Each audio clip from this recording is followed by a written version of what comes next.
Abraxas 12:17. Buen día, don Ángel y doña Aurora. Gusto saludarlos. ¿Qué opinión le merece la designación de los candidatos por el frente opositor? ¿Regresa a la vieja escuela? Like 1. Saludos, Abraxas. Yo quizá la pregunta en primer lugar es de una relevancia tremenda. ¿Regresa a la vieja escuela? Yo diría más bien, Abraxas, que no se ha ido esa vieja escuela. Es la misma escuela que se conforma o se construye a fines del periodo revolucionario y principios del postrevolucionario. Cuando entra México en el siglo XX, allá por los años 30, a la etapa que se llama ya la institucionalización, fundamentalmente con la labor que desarrolló el Grupo Sonora, don Plutarco Elías Calles, el general Obregón y todo lo que sigue. Esa forma de hacer política, con ligeros cambios, eso sí, cosméticos en la mayor parte de los casos, es lo mismo que tenemos a la fecha. Evidentemente hay cambios, la demografía nos los muestra diariamente, pero esencialmente es la misma clase política que sufrió un choque tremendo allá en el 76, luego en el 82, luego en el 87, luego en el 94, y ahora con esto que tenemos que algunos hablan es un cambio de régimen, pues debe ser alimenticio, porque yo veo al presidente cada día más panzón, más obeso, a su hijo, el José Ramón, el de la Casa Gris, lo mismo, y a otros, pues que en estos 5 años han empezado a guisar con manteca, los veo también más panzones, gordos, quizá porque ahora, producto de las corruptelas, comen las 3 veces al día. Pero de ahí en fuera, hablar de un cambio de régimen político media un abismo de diferencia. Donde sí ha habido un cambio, y profundo en algunas actividades, no en todas, es en el modelo económico. Aquella etapa de la sustitución de importaciones, del crecimiento hacia adentro, de la protección del cierre de fronteras a productos del exterior, dio como resultado una clase empresarial, si pudiéramos llamarla así, parasitaria, corrompida desde el principio mismo. ¿Por qué? Porque su forma de hacer negocios, no de hacer empresa, era el resultado de la connivencia y complicidad con la alta burocracia política. Cuando truena ese modelo, que cae hecho pedazos, que eso se ve claramente en febrero, marzo del 82, todavía le intentamos dar vida artificial, quizá un poco más de 5 años, o casi 5 años, o 4 años y medio, truena, cae hecho pedazos el modelo, y ya para ese entonces el mundo había demostrado con creces que la única opción era abrir la economía e integrarse a la globalidad, cosa que tuvimos que hacer. Sin embargo, otra vez, la cortedad de miras de los políticos en el gobierno reservó áreas como el campo y el sector financiero y energía en aquellos años. ¿Por qué? Por esos lastres del nacionalismo revolucionario y el temor a perder la elección, porque si hubieran abierto el campo, si hubieran modificado el texto del artículo 27 constitucional en 2 o 3 partes, si hubieran abierto el sector de la energía y permitir que Pemex quebrara, como es hoy una empresa en quiebra total, otra situación tendríamos. Pero el 88 ya ven ustedes lo que pasó en materia electoral, y así nos fuimos, y que acá, que tantito, luego tuvimos que abrir la parte financiera, se tuvo que abrir la parte de la energía, pero el campo ahí sigue atrasado. Los mercados laborales están empezando a moverse, a flexibilizarse o a sacar del escenario a ese zombie que es el movimiento obrero organizado, la CTM, la CROC, esto por acá, todo. ¿Por qué? Porque son organizaciones creadas con la visión de los años 30. Hoy ya no funciona eso. Y vean ustedes en cada elección democrática abierta que se hace, pues pierde la CTM. Y todavía algún partido por ahí va a mantener en el Senado de la República a un señor que ya pues, tienen que cargarlo para llevarlo a sentar en un presidio. El campo, igual tienen que andar agarrando a don Augusto Gómez Villanueva a sus 90 y tantos años ahí. Dice uno, eso es la misma escuela, no es la vieja escuela, es la misma escuela. Y luego si nos vamos a sus prácticas de designar que a los candidatos ciudadanos, tú recordarás, Abraxas, porque eres un permanente participante en este espacio y en las mañaneras, que a mí me daba risa y me pitorreaba de estas disque organizaciones de la sociedad. Y yo decía, tiene más poder de convocatoria un atropellado en Insurgentes y Reforma que estas personas o que estos grupúsculos. Y lo estamos viendo. Ahí andaba la una, el otro por acá buscando a ver si los hacían candidatos y así les hicieron. ¿Por qué? Porque no tienen fuerza, hombre. Porque políticamente son nada. Ahora tienen para presumir. Es que las dos marchas, la de noviembre y la de febrero, eso. Y para marchas, la marcha de Zacatecas o la marcha Radetzky. Esas son marchas, señores, por favor. Y ahí se quedaron, pues sin nada. El mero mero del Frente Cívico Nacional, Guadalupe Acosta, lo acaban de hacer suplente del representante del PRD en el INE y ahí el vato llega y tirando rostro y acá crítica. Eso es lo más que pudo alcanzar. Es decir, ¿por qué razón? Porque no entendemos y mucho menos nos negamos a aceptar que hay que transformar mucho en la parte política. Para empezar, el sistema de partidos políticos ya dio de sí hace muchos años. Urge, aquí sí, no en el sentido que decía López Portillo, que en México no hay cosas urgentes, sino solo pendejos con prisa, pero los partidos ya dieron. ¿Quién en su sano juicio podría afirmar que el PT y el Verde y Movimiento Ciudadano son partidos? Son negocios particulares del Niño Verde, del señor Alberto Anaya y su señora esposa, y de Dante Delgado.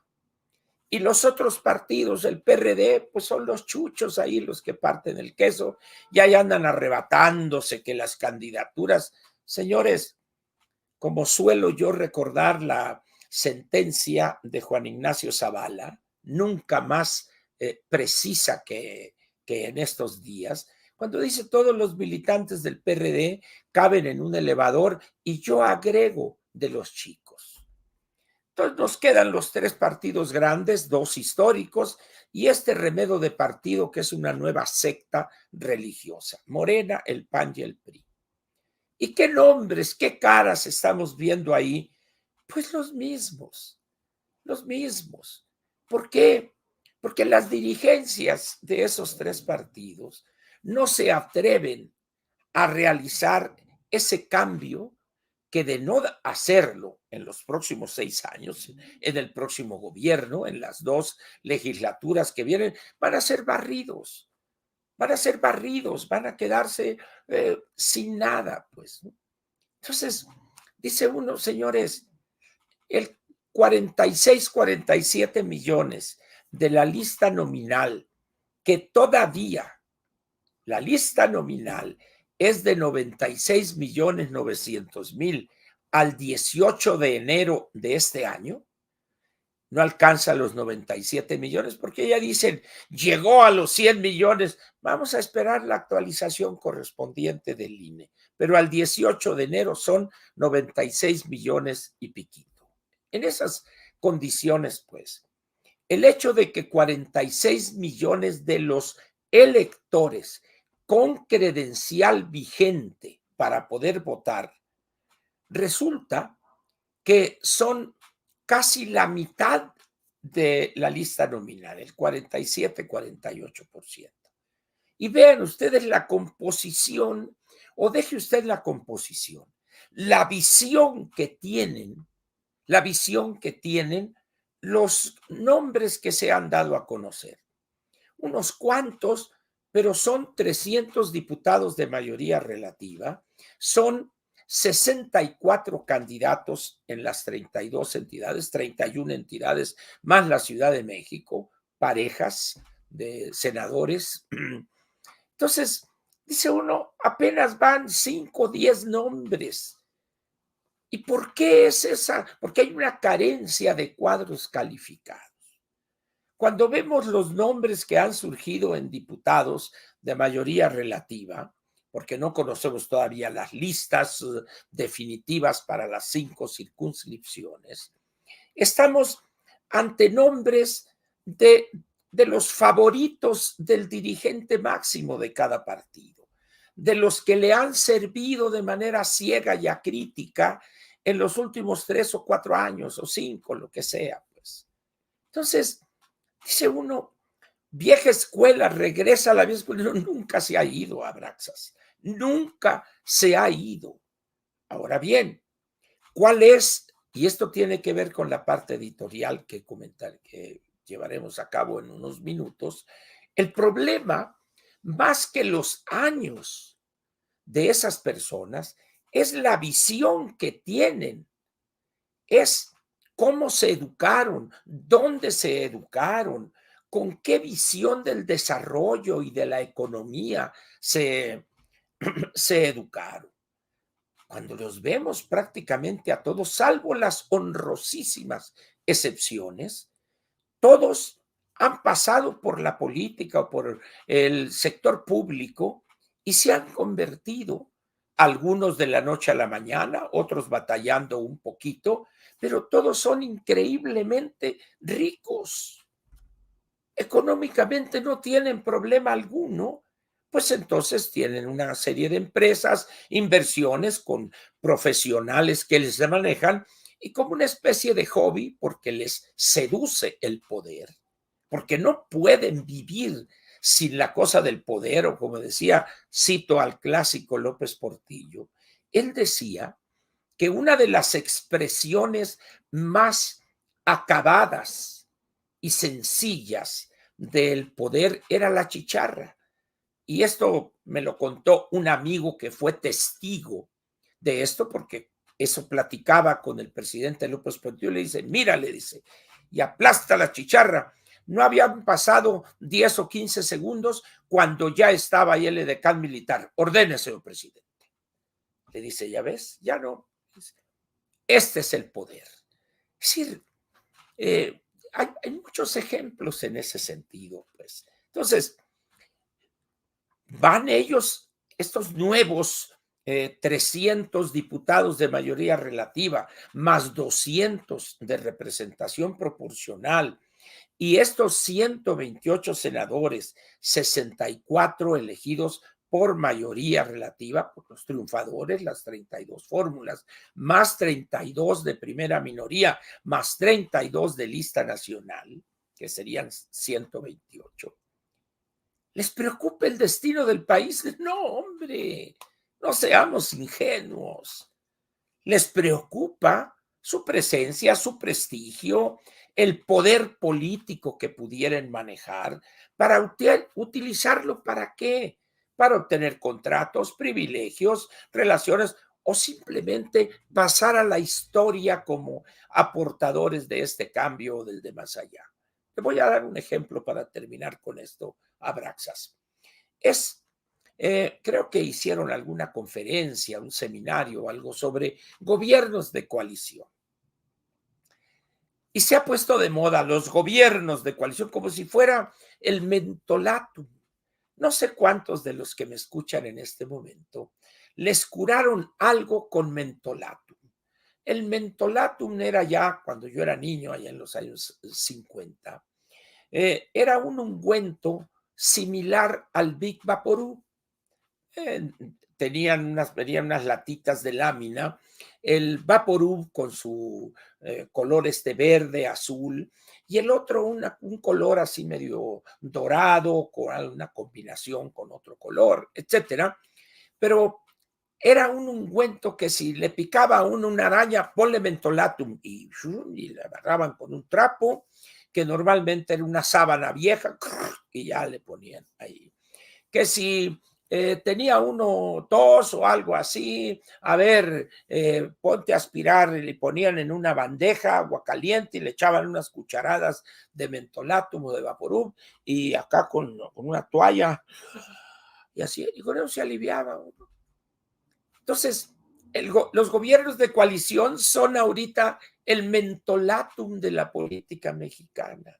Y no es así. Miren, el gran problema es que los partidos prefieren vender una ilusión. Son, como dirían los franceses, feux d'artifice, fuegos de artificio, o cohetes, o fuegos artificiales. Los gobiernos de coalición, y para acá y para allá. Lo único que hay en concreto de los gobiernos de coalición es una inclusión en el texto constitucional.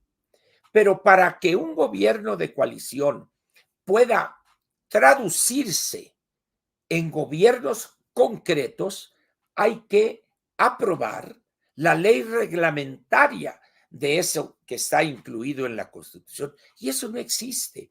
¿Por qué? Porque viste mucho los gobiernos de coalición, sí, pero ¿cuál es la ley reglamentaria? No hay. Ah, bueno, entonces, gobierno de coalición lo entiende el bulto a su manera. Lo entiende Mario Delgado, bueno, eso no entiende nada, ¿no? Pero lo entiende el PRI, lo entiende el PAN, lo entienden dirigentes políticos más o menos ilustrados, cada uno a su manera. Finalmente, ¿qué va a suceder en caso de ganar la oposición?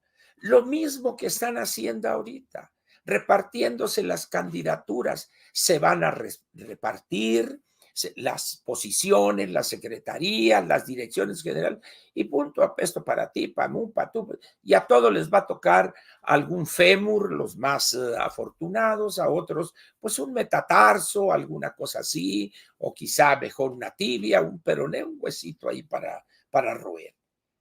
Pero es una especie de juego que todos jugamos. Yo hago como que es en serio eso de los gobiernos de coalición y tú dices también que el juicio que ha emitido Ángel Verdugo sobre los gobiernos de coalición es certero, ejemplifica claramente lo que debe ser y ahí nos vamos.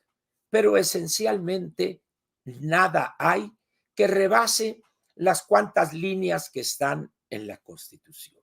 Entonces, regresa a la vieja escuela, por desgracia, Abraxas nunca se ha ido. Se construyó, se conformó esa vieja escuela y es la que está todavía 100 años después prácticamente. Y pensar que esa vieja escuela, que se traduce en formas acedas, caducas de hacer política, va a poder enfrentar exitosamente los retos que tiene el México de hoy y el de mañana, es una simple ilusión. Aquí comienza la parte editorial de Platica con Ángel, correspondiente al viernes 26 de enero del año 2024. Muy bien. El título de este editorial es el siguiente. Entendámoslo. Los cambios no son mágicos. Repito, entendámoslo. Los cambios no son mágicos. Y luego yo le agregué un subtítulo que dice así. La mentalidad perdura durante mucho tiempo, y el gobierno cambia cada cierto tiempo. Si los cambios, estos cambios culturales, estos cambios de mentalidad, tardan mucho tiempo. Es un proceso largo. Ahorita voy a dar un ejemplo exitoso en México, pero los cambios de gobierno están precisamente definidos en las constituciones. En nuestro caso son 6 años, en Estados Unidos son 4 con una reelección, y así en otros casos es 5, en otros es 7, etcétera, etcétera. Pero la cuestión cultural, la visión de los ciudadanos es algo que puede durar decenios, tomar generaciones y seguir ahí anquilosada esa visión. Por eso planteo yo, entendámoslo, los cambios no son mágicos, y a eso me voy a referir de manera detallada ahorita en el desahogo del editorial. Vamos a ver. México debió abrirse en el año 86-87, en ese bienio, como consecuencia del reconocimiento de la clase política de que el modelo de desarrollo económico que habíamos tenido durante decenios había llegado a su fin. Es más, debió o debimos haber cambiado varios años antes, quizá desde el sexenio del presidente Díaz Ordaz, pero no se hizo.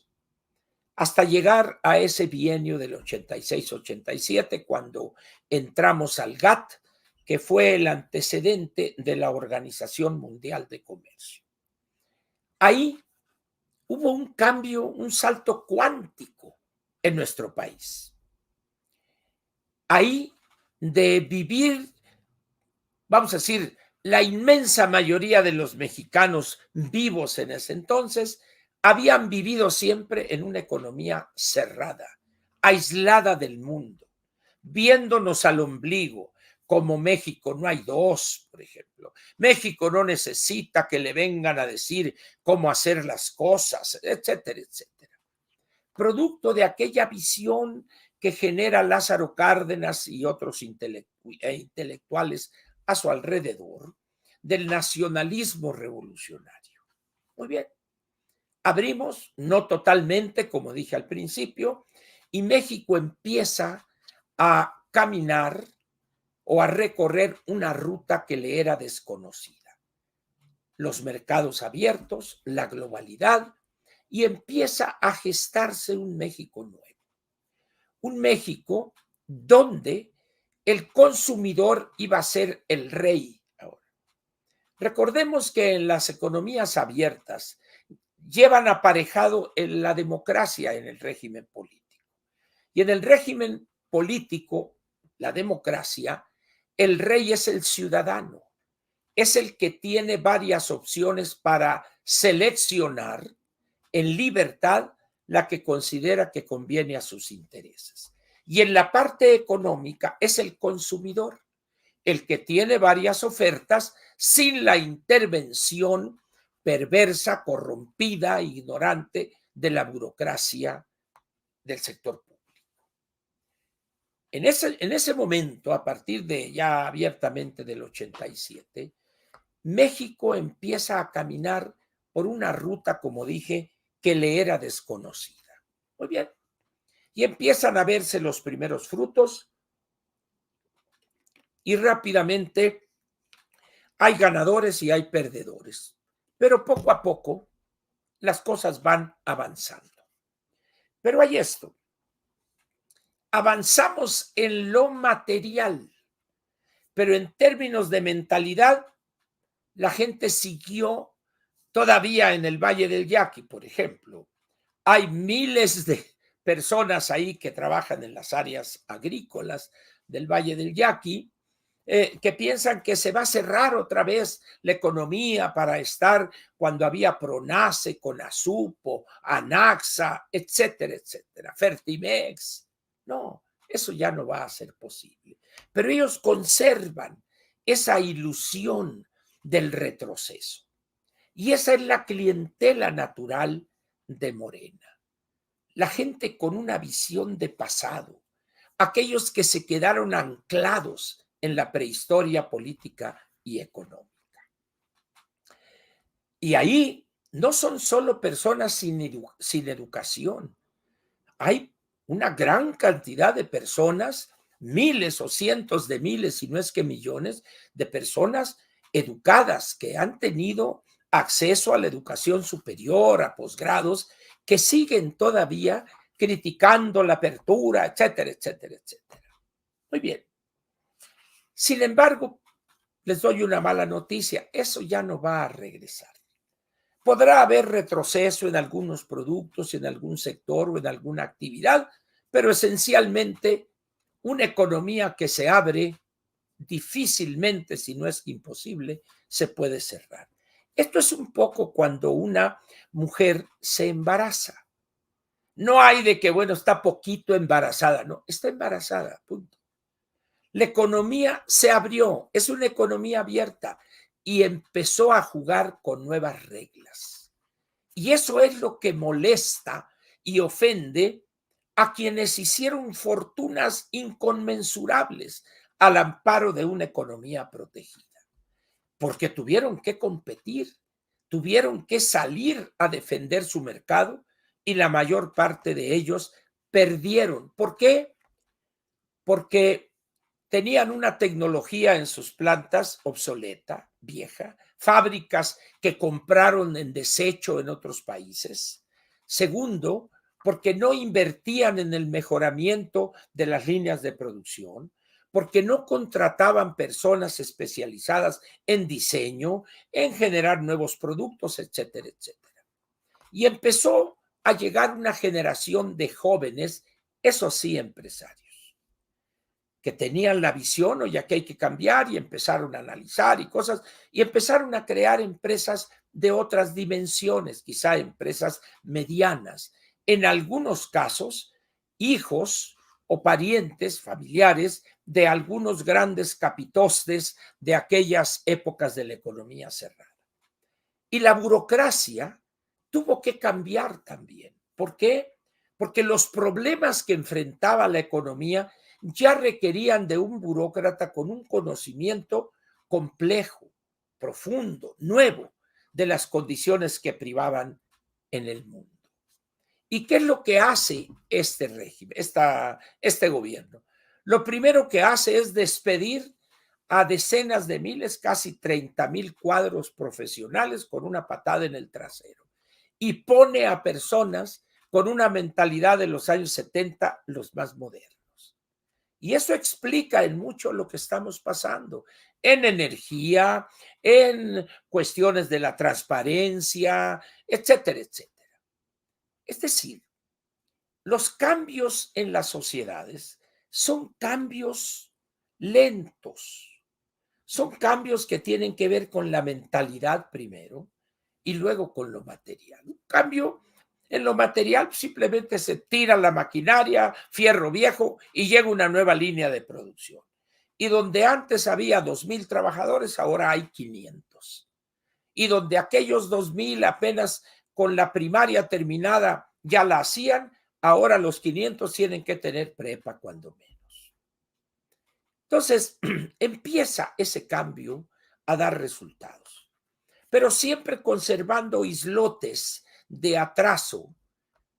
Pero llega la 4T y aquellos islotes se convierten en continentes y empieza a dominar el pasado y el antepasado, y llegan personas que, además de corruptos y sinvergüenzas, como muchos de los anteriores, son ignorantes y quieren detener las ruedas de la historia, como se decía en los años 60. Y por eso nos ha ido como nos ha ido. Y ustedes lo escuchan todavía en la radio, en la televisión, lo lee en algunos medios o ve usted algunas páginas en internet de algunos personajes que piensan que esto puede regresar a los años 60 o 70. Ya no. Podrá detenerse un poco el cambio, alentarse el cambio, pero ya no lo pueden detener, ya no pueden regresar. Muy bien. En esas condiciones, pues, ¿qué está pasando hoy en México.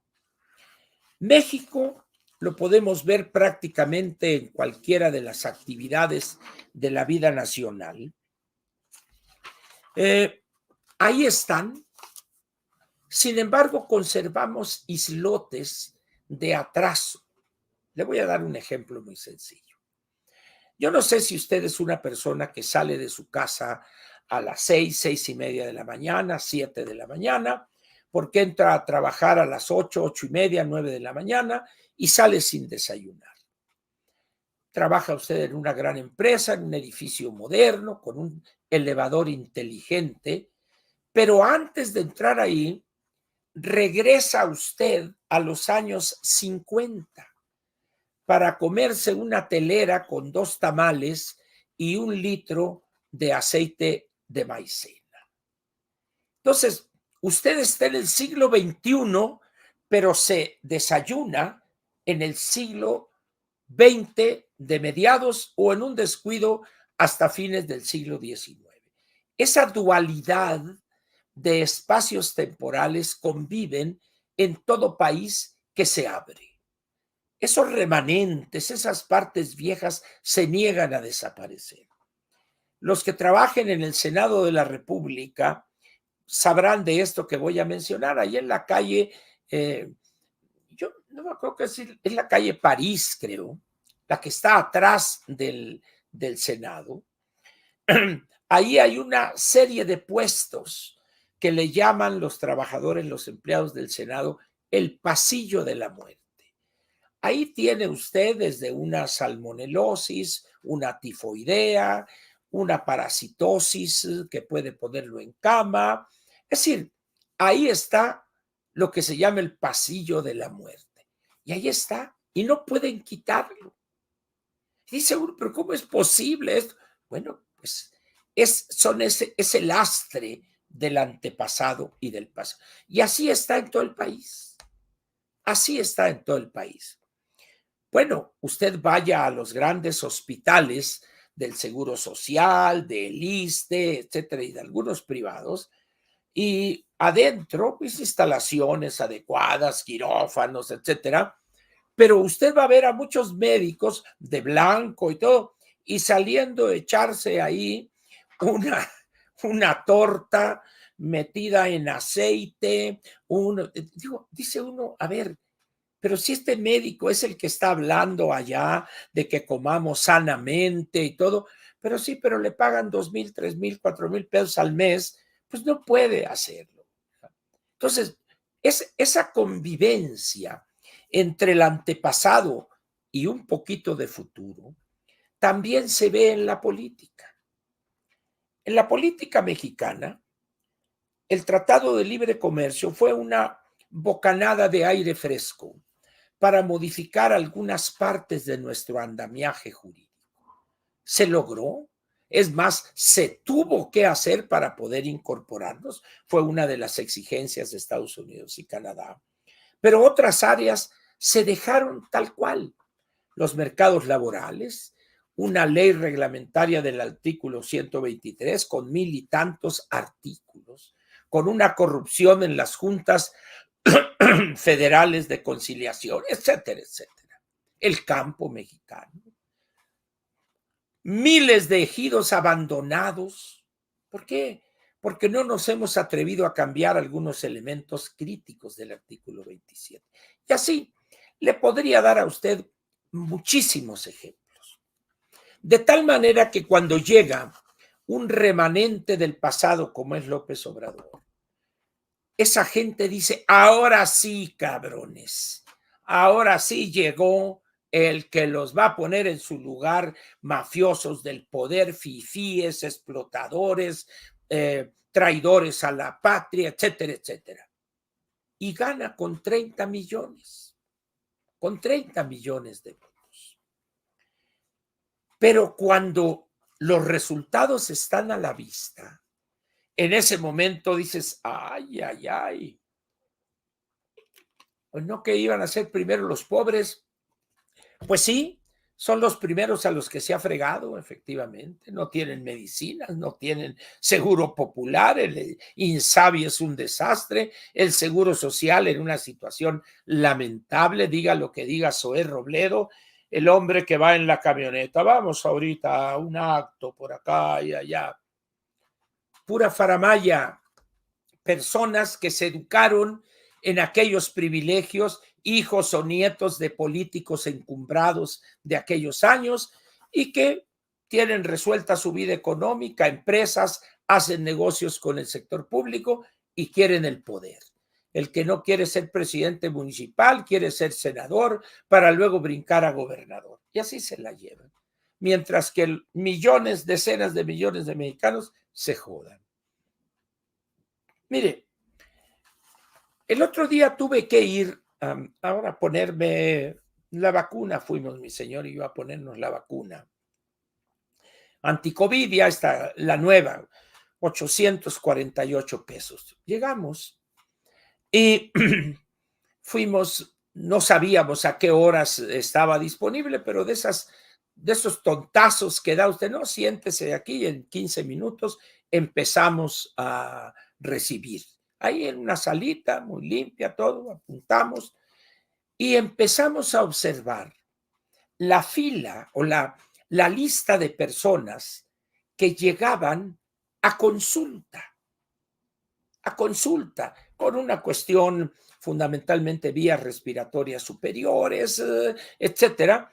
Y era una cosa increíble ver, creo que la consulta era, no sé si son 25, 35 o 50 pesos la consulta, pero a los 10 minutos máximo, ese paciente que llegaba todo cubierto y tosiendo, estaba siendo atendida por un médico general titulado, con experiencia, el mismo que la recibe en el Seguro Social o en el ISSSTE. No más que allá tiene que llegar para agarrar ficha a las 6 de la mañana y esperar 4 o 5 horas. Aquí, a los 10 minutos, ya le dan su receta, ¿ah? La cual usted puede surtir en esa farmacia o puede irse a surtirla a otra. Con la ventaja de que si usted lleva el dinero, usted compra y ahí está la medicina. Pero si tiene la desgracia de tener que depender del seguro, del ISSSTE, pues resulta que no hay esos medicamentos. Entonces, y estuvimos ahí observando.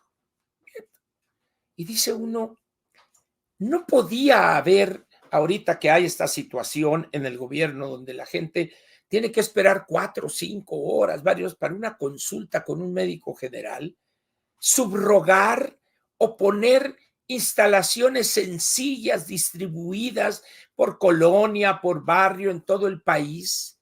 El dinero ya lo está pagando, pero eso chocaría con la mafia sindical y con esto, ya saben ustedes todo lo demás. Es decir, nadie se preocupa por esos pacientes, nadie. En esas condiciones, dice uno, ¿qué es lo que está pasando? El Seguro Social era una institución eficiente que sirvió a los mexicanos con calidez y calidad, pero cuando éramos más poquitos, diría el clásico, pero hoy somos 130 millones de habitantes. El Seguro Social entra en operaciones en 1943.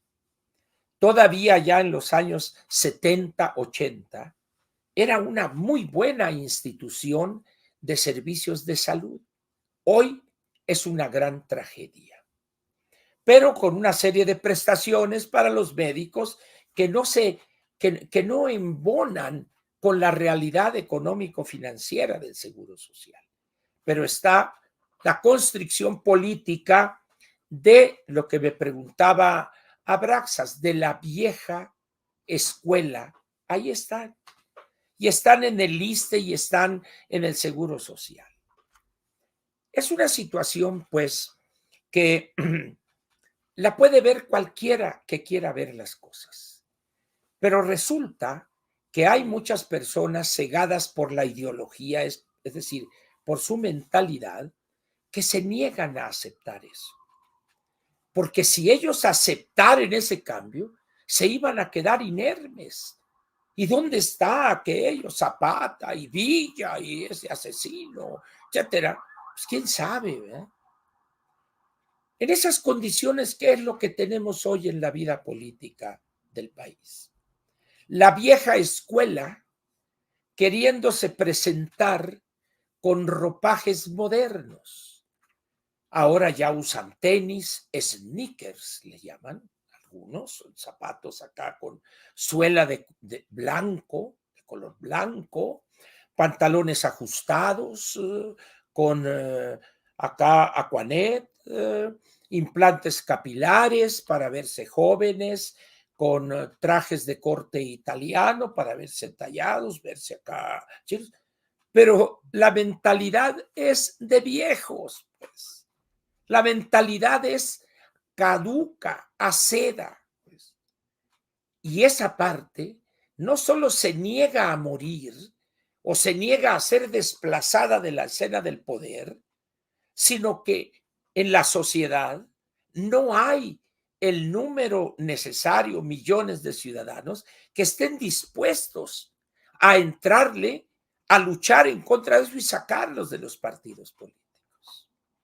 Y entonces se crean las organizaciones ciudadanas, que no sirven para lo que se le unta al queso, hombre, nada, sirven para nada, pues, ¿no? Pero arropa mucho.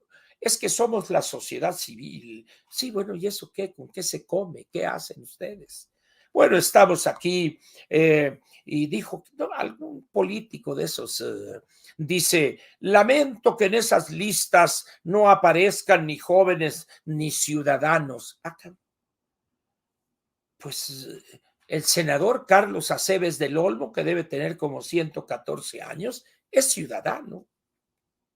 ¿O lo despojaron de esa cualidad? No. Lo que quieren decir ellos, pero no se atreven, es que no están militando en partido político alguno. Pues que lo digan así, que lo digan así, pero no, es que estas son organizaciones ciudadanas y los partidos políticos también, también. Entonces, es un juego de mentiritas, pues. Entonces, ¿cuántos van a votar el 2 de junio? Se calcula entre 63 y 65 millones de votos. Y entonces empiezan aquellos que en vez de decir, señores, es una tragedia, vean ustedes la calidad de los candidatos, la calidad de su mentalidad frente a los problemas. Bueno, es que ya no tiene 30, ahora tiene 15, que es el voto duro, pero acá más 4 menos 3, baja el cero y no toca, y no tienen los números, pero luego entran los switchers, que alguien escribió un libro ahí sobre los S2, los switchers, y luego por acá, pero si le subo acá y juntamos a estos, y ya vamos a ganar. Si así fueran las victorias en lo electoral, el PRI nunca habría perdido una elección. Nunca. Entonces, ¿qué es lo que tenemos hoy? Es interesante escuchar los argumentos de amigos entrañables que tengo, con los cuales me reúno con cierta frecuencia, donde se hacen cuentas alegres. Acá no, y las cosas se van componiendo y vamos a esto y por acá, y la ingeniera y Brum, y por acá, la Claudia va de salida y López y eso, pero no hacen trabajo político. Yo les digo, bueno, porque me dicen, oiga, usted, tú no deberías decir esto porque desanimas, porque la gente que te sigue, ¿cuántos son, hombre? No caigan en ese juego perverso de que no, es que uno es influencer, no es cierto, hombre.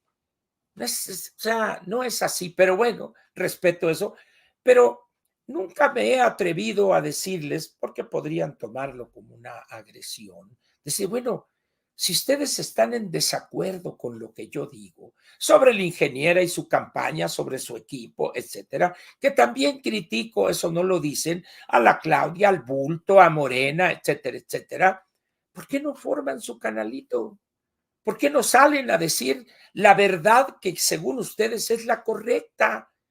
No, bueno, es que, es decir, es que es muy fácil decirle al que se arriesga a salir al espacio público y decir su verdad, es muy fácil criticarlo y decirle, oye, tú deberías decir esto, es que no deberías mencionar esto porque acá, porque allá. Pues díganlo ustedes. Órale. Si dicen ustedes que las cosas van tan bien, pues órale. Pero no, no lo hacen, pues. Entonces, llegamos entonces ahí a un punto medular en esto de la mentalidad. Las personas no quieren comprometerse.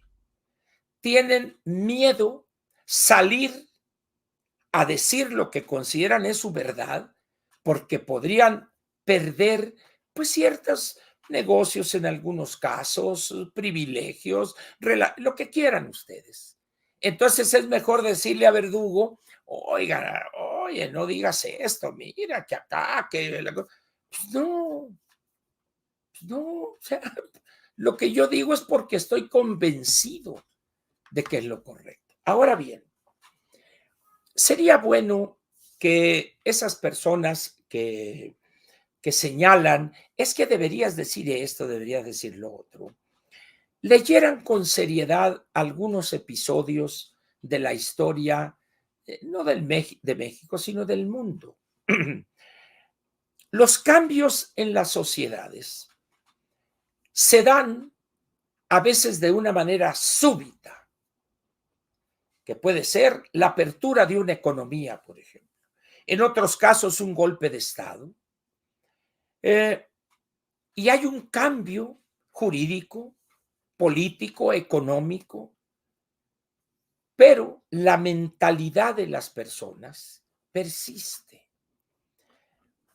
¿Cuál es el gran problema que se registró allá en los años 20 en la recién constituida Unión Soviética? Un tema que en un determinado momento Lenin empezó a tratar, muere en 1924 y ya no lo siguió tratando, pero era algo que llamó él la fuerza de la costumbre. Es decir, cambian, llegan los bolcheviques, toman las fábricas o se controlan lo que se llama en el marxismo, los medios de producción, pero la mentalidad de esa persona es la misma que la que tenía ayer o hace un año. Y tan es así que cuando se extingue la Unión Soviética, allá por el 91, en una cosa increíble y en poquísimo tiempo, la Unión Soviética ya no existe, ahora es Rusia y con algunas repúblicas de manera independiente, se establece una economía de mercado.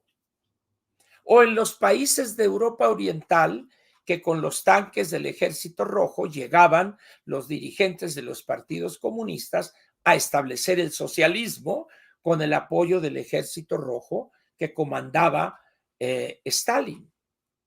Y resulta que cuando cae la Unión Soviética y ya no puede controlar a esos países, Alemania Democrática, Polonia, Rumania, Hungría, Bulgaria y Checoslovaquia, que ahora son dos países, la República Checa y la República de Eslovaquia. ¿Y saben ustedes qué modelo de desarrollo económico adoptaron? La economía de mercado.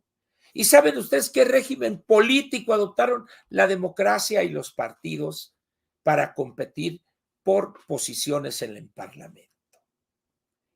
En esas condiciones dice uno, ¿por qué no se dan cuenta de eso?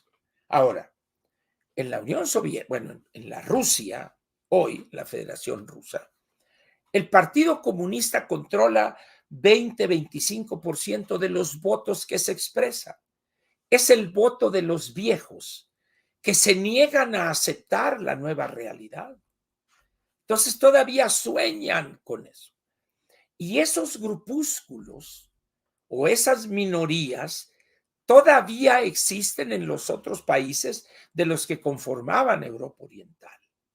Y ahora viene la parte más trágica de la situación. Cuando en 1933, en enero del 33, da el golpe Hitler y cambia y convierte, o él se convierte en la palabra primera y última en términos políticos. Empieza el gobierno nazi a prepararse para la guerra, etcétera, etcétera, y toda la manipulación que se dio. Muy bien.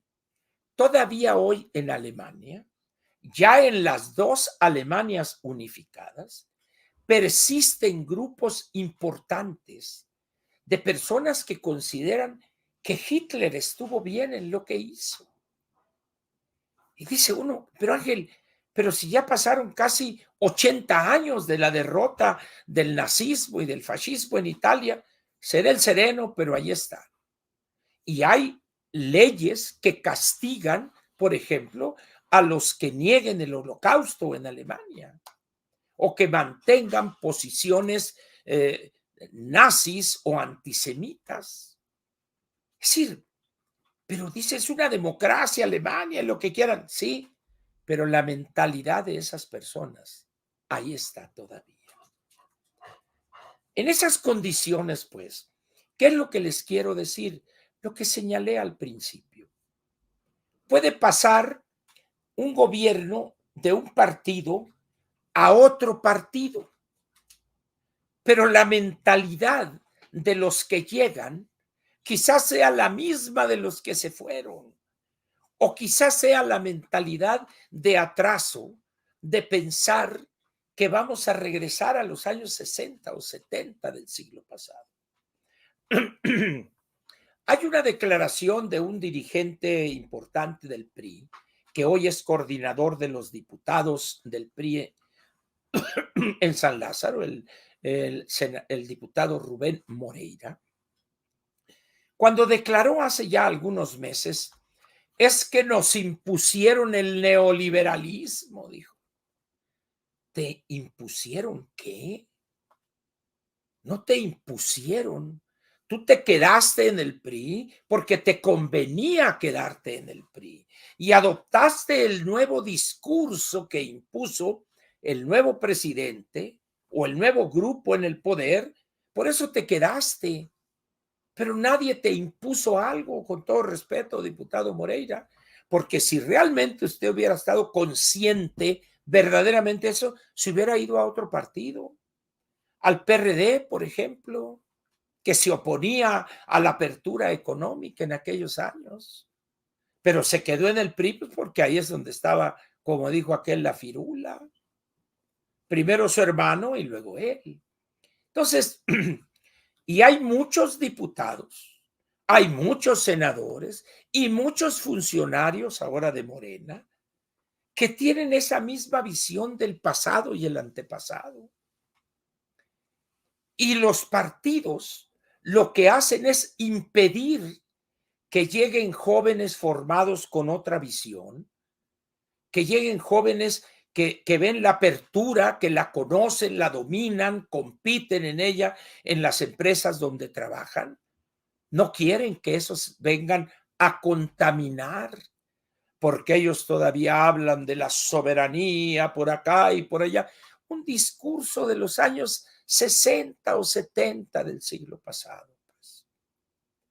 Por eso es importante entender que las elecciones se ganan con votos, pero los cambios verdaderos se ganan con el trabajo de convencimiento para cambiar la mentalidad del elector. Y es mucho más fácil comprar de una manera indirecta el voto con dádivas, con amenazas, con privilegios, etcétera, para obtener una victoria electoral, pero no les interesa la victoria en la guerra de las ideas. Por eso nadie defiende ahorita prácticamente la apertura económica y la inserción en la globalidad. Es a tal grado esta penuria en la defensa que los dos partidos que la promovieron y tomaron la decisión histórica, valiente, impopular y dolorosa de abrir la economía, el PRI y el PAN, tampoco quieren, ¿no? Oye, ustedes defendieron y ustedes aprobaron, bueno, pero era diferente, no. Si los mismos que hicieron realidad ese cambio estructural profundo, se avergüenzan o temen reconocer lo positivo de eso, pues ¿qué se puede esperar de un ignorante, de un cavernario de la política como López Obrador y quienes lo rodean? Por eso, yo quisiera que entendiéramos que en esta elección, alguna de las dos partes la va a ganar con votos, pero lo que no van a ganar con votos es una nueva mentalidad. No dudamos, no es algo oculto, secreto, que la anticientífica dice le vamos a poner el segundo piso a la 4T y vamos a darles esto y esto, lo mismo que ha hecho López Obrador, pero peor. Entonces, de eso no hay duda, pues. Eso ya sabemos en qué va a terminar, un desastre mayor que el actual. Pero la esperanza de muchos está puesta en la ingeniera. Pero resulta que la ingeniera dice, vamos a mantener los programas sociales, la pensión de adultos mayores y les vamos a dar más esto, esto y esto. Pero nunca me dice cómo lo va a hacer y de dónde va a salir el dinero. Entonces, ¿qué es lo que habrá en esencia? Si llegare a ganar la ingeniera y no ganamos el Congreso, va a ser la tormenta perfecta. Acuérdese usted de mí. Nada me gustaría más que la ingeniera ganare la elección presidencial y que los tres partidos ganen el Congreso, al menos con la mayoría absoluta. De no hacerlo, prepárense para algo peor todavía a lo que hemos vivido y padecido estos 5 años. ¿Por qué? Los gobiernos neoliberales, como dice López Obrador, les dejaron en varios fideicomisos y etcétera, etcétera, una situación económica creciendo poco, pero creciendo de manera sostenida. Cientos de miles de millones de pesos en fondos para una emergencia, se los acabaron. Se acabaron el sistema de salud, el sistema público de educación, etcétera. Nos aislaron del mundo, las universidades están padeciendo una penuria jamás vista, etcétera, etcétera. Eso va a continuar. Ahorita se está publicitando el problema del aeropuerto y que toda la tarifa del uso del aeropuerto se usa para pagarle a los bonistas, los que aportaron bonos para la construcción del Naim, y que al cancelarla, el gobierno mexicano está obligado a pagarles las utilidades esperadas. Entonces, por eso el aeropuerto se está cayendo, así de sencillo. Y empiezan a salir y van a salir más cosas. La mafia o las submafias que han surgido al amparo de la influencia de los hijos del presidente y de su señora esposa, pues ahí están, ya es inocultable la corrupción de ellos. Eso va a continuar. ¿Por qué? Porque esas personas ahí van a seguir haciendo negocios con los nuevos, porque la anticientífica no tiene grupo político. No tiene quien la apoye, excepto el dedo mágico de López Obrador. Ahora bien, va a aliarse con la oposición.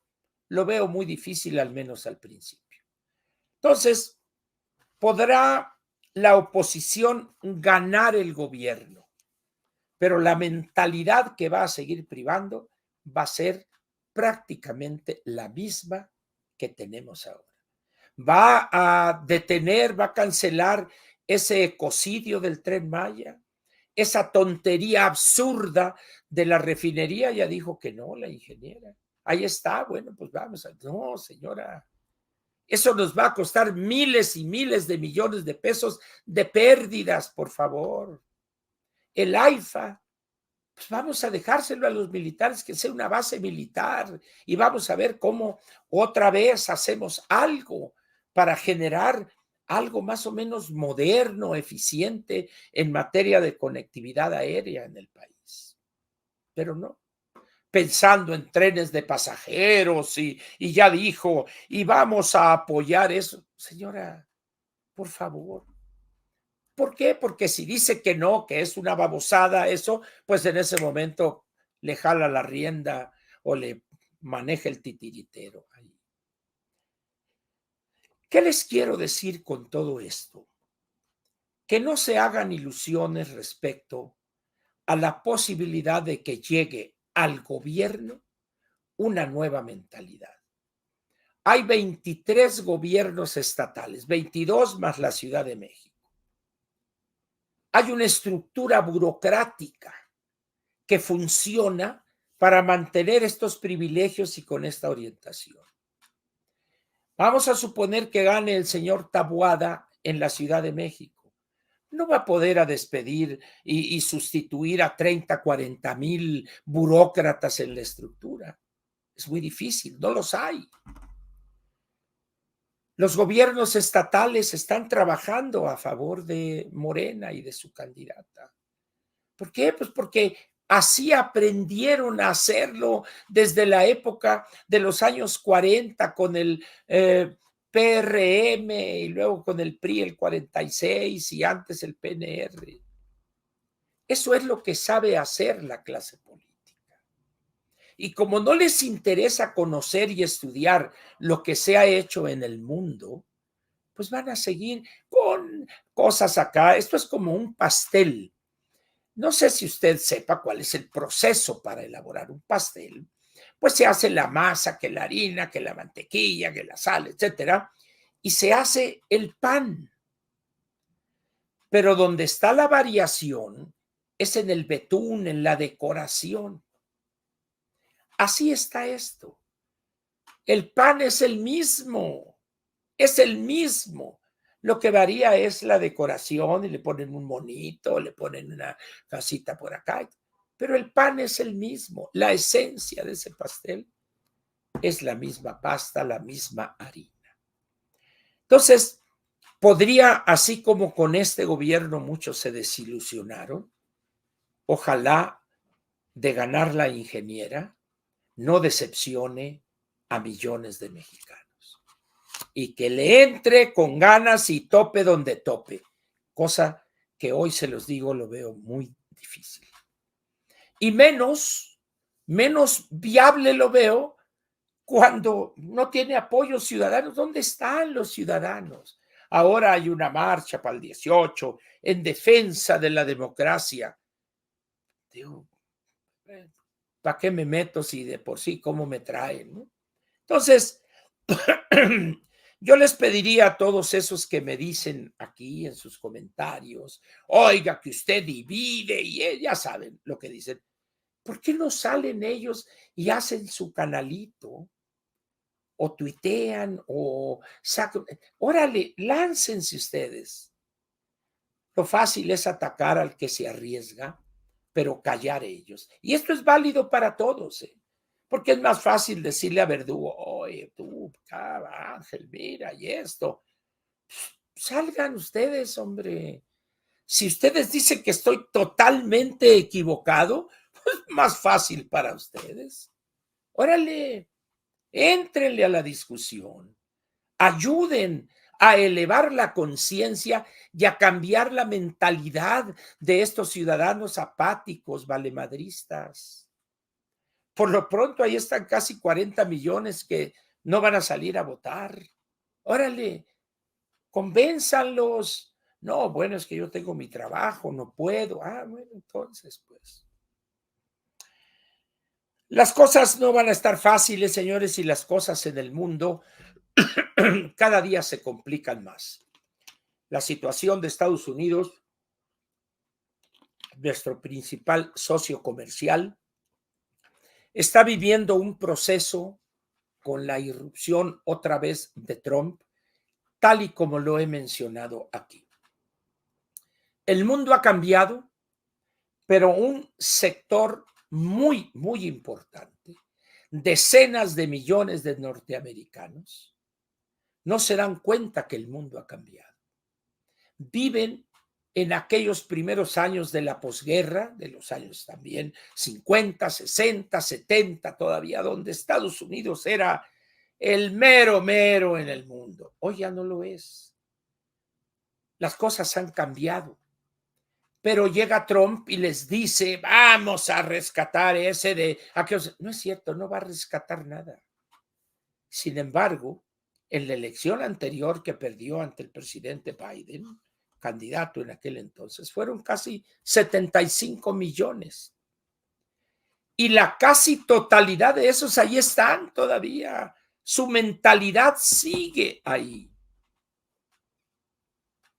Así es que ahora lo que me da risa, un juez en Arizona concedió ahí que como parte del proceso hay una instancia y vamos a escuchar argumentos, alguna cosa así. Oh, y ya acabo de ver una entrevista a un funcionario, consultor o asesor de la Secretaría de Relaciones, donde ya están cuantificando los daños por la entrada de armas a los Estados Unidos, de los Estados Unidos a México.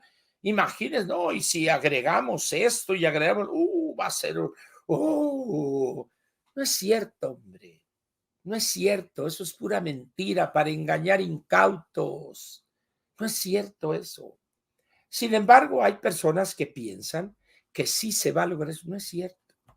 No les crean a esos charlatanes o, pues, como digo yo, glúteos veloces. Señores, siempre la objetividad es una mercancía escasa en países como el nuestro.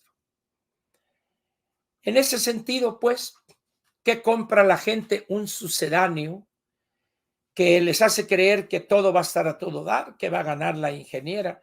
No sé si va a ganar la ingeniera o va a perder. Eso es irrelevante. Pero me dicen unos, no, porque si ganamos la presidencia, entonces se van a ir estos de Morena. No se van a ir, señores. Diputados hay 500. Si ganamos nosotros la mayoría calificada, que serían 251, todavía habrá ahí en el pasillo de enfrente, habrá 249 que van a estar jode y jode y jode. Y si ganamos la mayoría absoluta en el Senado, vamos a tener 65 senadores, pero ellos van a tener 63. No se van a ir. Y van a tener de 20 estados o no sé cuántos que van a gobernar ellos, van a seguir gobernando. No se van a ir. Ya, como he dicho, es el caso del PRI. Ya, víboras prietas y esto y que el otro, que se acabe el PRI. Pues tan no se acabó el PRI que gracias a la labor y posición del PRI, Felipe Calderón pudo tomar posesión. Y ahí está el PRI, que tiene 69 diputados cuando llegó a tener 230, 220, sí, pero ahorita nomás tiene 69. ¿Cuántos irá a tener en esta legislatura? No lo sé. Pero el PRI va a llegar, va a permanecer. Ojalá y cambie. Ojalá llegue sangre nueva, pero con una visión nueva. Pero si llegan jóvenes, pero con mentalidad aceda y caduca, pues, ¿para qué? ¿Para qué cambian? Pues las cosas, pues, no están fáciles. El mundo está complicándose, está avanzando a conflictos militares regionales. En el Medio Oriente ya Irán ya está poniéndose bravo. Está esta cosa de los hutis ahí que controlan casi la mitad del territorio yemenita en la entrada al Mar Rojo. Está este problema de China Popular y Taiwán, etcétera, etcétera. Entonces, vale la pena, pues, ser objetivo, prestarle atención a lo que está sucediendo. Muy pocos son los que se atreven realmente a decir la verdad de lo que podría pasarnos. Y son muchos los que por temor o por oportunismo y por corrupción y por conservación de privilegios, pues mejor prefieren que otros lo digan, ¿no? Pero ellos, no, pues yo le decía a Verdugo, estás loco, Verdugo, tú no digas eso, hombre. Entonces, las cosas, pues, lejos de estar fáciles, están difíciles y se están complicando. Solamente le pediría yo que mañana, cuando las cosas así sean, usted recuerde que hubo un loco aquí que tenía un canalito en YouTube que se atrevía a decir su verdad, no la verdad de usted, mi verdad. Que los hechos me desmentirían, me van a desmentir, perfecto, reconoceré mi error inmediatamente. Y tampoco espero que si acierto, los otros digan, Verdugo le acertó. No, no, no, no me interesa eso, se los digo con toda honradez intelectual. Muy bien, aquí termina la parte editorial de Platica con Ángel, correspondiente al viernes 26 de enero del año 2024.